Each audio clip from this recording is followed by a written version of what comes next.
Assalamualaikum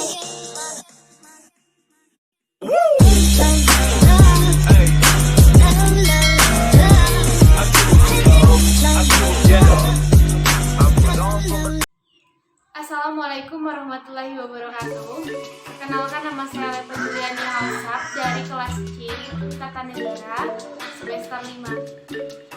Di sini saya akan mempresentasikan materi tentang hukum perdata Islam di Indonesia.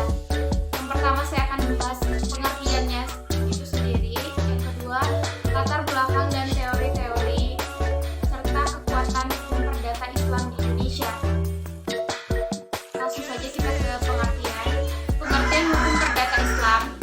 Dalam hukumnya itu sendiri adalah seperangkat peraturan-peraturan yang dibuat oleh yang berwenang, yaitu negara, dengan tujuan mengatur tata kehidupan bermasyarakat yang mempunyai sifat memaksa.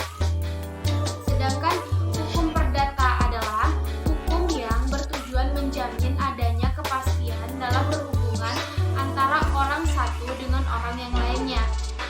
Di sini kedua belah pihak termasuk dalam benda dalam masyarakat. Pembahasan selanjutnya tentang ruang lingkup. Dalam ruang lingkup hukum perdata Islam ada 3 yang termasuk dalam ruang lingkupnya. Yang pertama, aturan yang mengatur hubungan antara manusia dengan Tuhannya disebut kaidah ibadah. Yang kedua, aturan yang mengatur antara sesama anggota masyarakat disebut kaidah muamalah. Dan yang terakhir, aturan yang mengatur antara manusia dengan lingkungan hidupnya disebut kaidah alam atau sunatullah.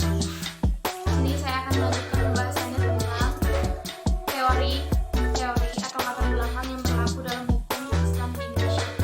Yang pertama, teori reciprocal incomplex view. Yang kedua, teori reciprocity. Yang ketiga, teori reciprocity exit atau reciptio contractio. Baiklah, kita akan membahas satu persatu dari teori tersebut. Yang pertama, kita akan membahas tentang teori reciprocity incomplex view. Teori reciprocity incomplex view adalah memperlakukan hukum secara penuh terhadap orang Islam karena mereka telah memeluk Islam. Yang kedua, teori reciprocity, masuknya pemerintah kolonial Belanda ke Indonesia membawa perubahan-perubahan dalam pelaksanaan hukum Islam. Yang terakhir adalah teori reciprocity exit atau reciptio contractio. Teori ini mengatakan bahwa hukum adat baru dapat berlaku kalau tidak bertentangan dengan hukum Islam. Jika selama ini teori reciprocity berlaku adalah sebaliknya, yaitu hukum Islam dapat dilaksanakan. Oke, kita ke materi yang selanjutnya. Ini adalah tentang hukum perdata Islam dan kekuatan hukumnya di Indonesia.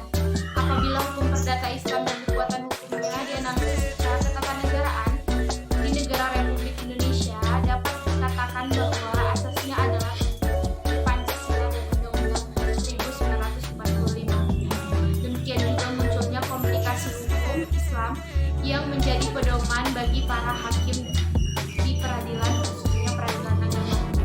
Iring pertumbuhan dan perkembangannya, perlu diungkapkan bahwa produk pemikiran baru hukum Islam dapat sejarah berlaku umat Islam dalam melaksanakan hukum Islam di Indonesia, yaitu ada 5. Yang pertama syariat, yang kedua fikih, yang ketiga fatwa ulama atau hakim, yang keempat putusan pengadilan, yang kelima perundang-undangan.